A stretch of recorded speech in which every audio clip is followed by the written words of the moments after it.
This is the final version that we released on the middle of, in the middle of December for the Windows 8 store.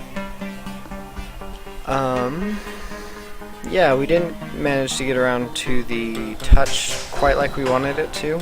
Touch does work, but it's not, it's basically like using the mouse. It's not touching a node will create one, and when you lift off it deletes it. We had that, but we could only test that one day before the release, so we decided to play it safe and add that in later. That way it wouldn't ruin our certification. Anyway, Tesla's Touch. The artwork we cleaned up so that the menu buttons are the same size regardless of the level.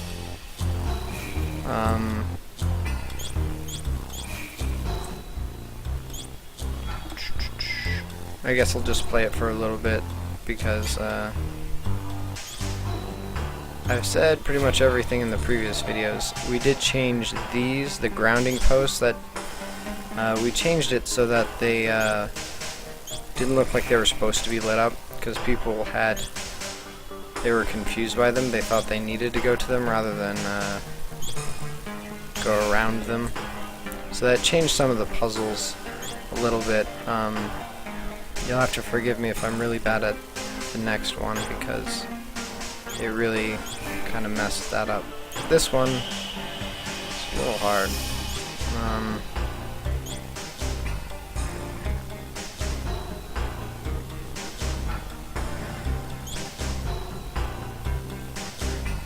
Maybe I can get this. Yeah. Alright, then we went to the branching stuff. Branching some more.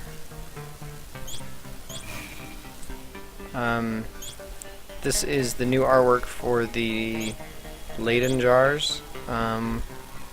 So once they've been lit up, they become a source, and you can just go from them. More and more puzzles. We ended up having 23 levels in all together, which is really good given how long we had to make this game. I was actually really happy. It's a really solid game. It doesn't really have any bugs other than on these larger levels, touch doesn't work so well. So in the few minutes that we tried doing the touch for levels that were this large, we actually ran into some issues, just because it's hard to touch that precisely on such a large level. These are the motors. This one moves this over.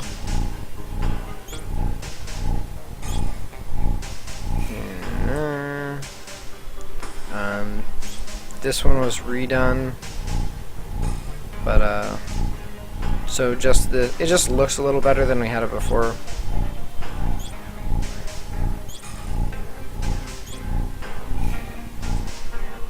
Alrighty, we have the Faraday cages still, so if you get too close to them, they short out.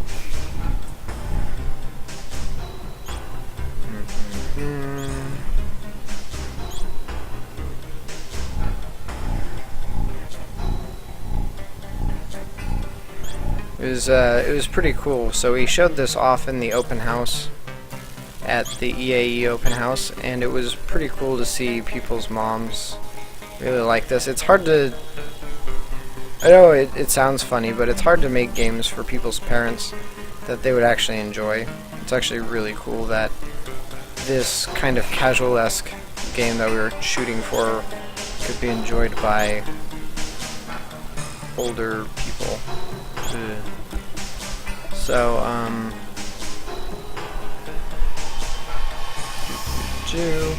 so yeah, we had people just sitting playing our game, which was kind of funny because there was the game that they were supposed to be showing off for the cohort above us. It was called Cyber Heist, which it's pretty cool. If you look it up, it's pretty neat. But we actually had a lot of people playing this game, whereas Cyber Heist was kind of empty. It was a little daunting of a game, whereas this one was very simple. and it was really forgiving, so people were open to just coming over to this and giving it a try. So I'm pretty happy with this game so far.